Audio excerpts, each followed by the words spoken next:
They can extract that transaction cost that we talked about earlier.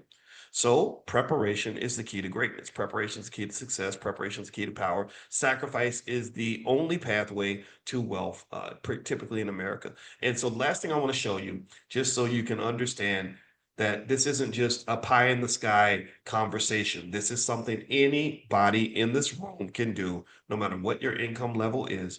I'm going to show you one more chart before we go. Now, by the way, that a lot of this other content is on my Instagram page, which is Dr. Boyce Finance. So feel free to follow me at Dr. Boyce Finance if you want to, if you're on Instagram. And then also, I do have a podcast. It's called the Dr. Boyce Breakdown. So if you look up my name, Boyce Watkins, on Spotify, you can find the podcast there. I put stuff up there almost every day. Right. So let me show you one more thing that's on my Instagram, Dr. Boyce Finance. Check this out.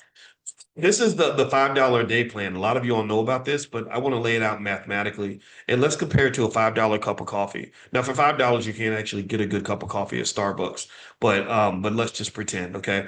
So here in this chart, you see that if I spend money on coffee every day, which is okay to buy coffee, I'm not telling you not to buy coffee. I'm saying that this is what you're spending if you're buying coffee every day, right? So over 5 years, I spent about $9,125, 10 years, 18,000, 15 years, 27,000, et cetera, et cetera, et cetera.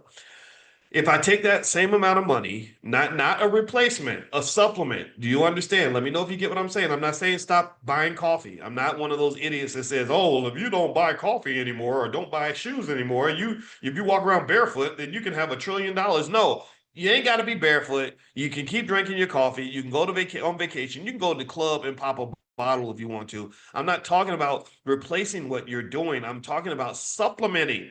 That's what I'm saying. I'm talking about eating your vegetables before you get to dessert. I'm not telling you to stop eating dessert. Enjoy your dessert. Just eat something healthy too.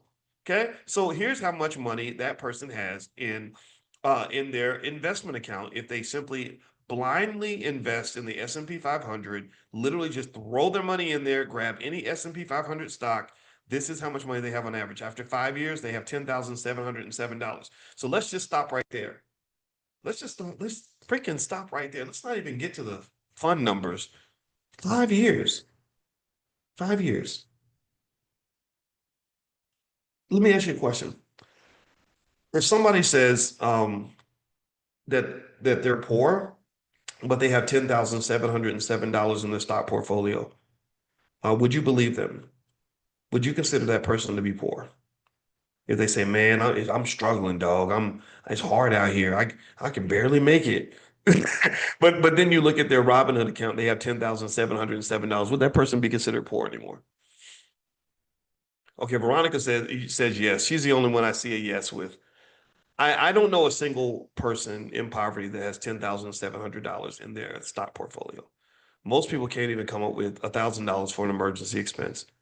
So literally, all we're talking about is a 5-year sacrifice.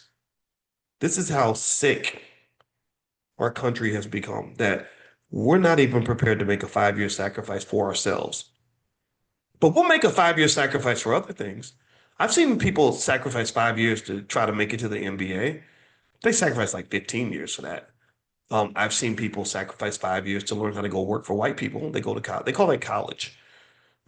College and a master's degree or something like that. 4 years, 5 years, whatever, right?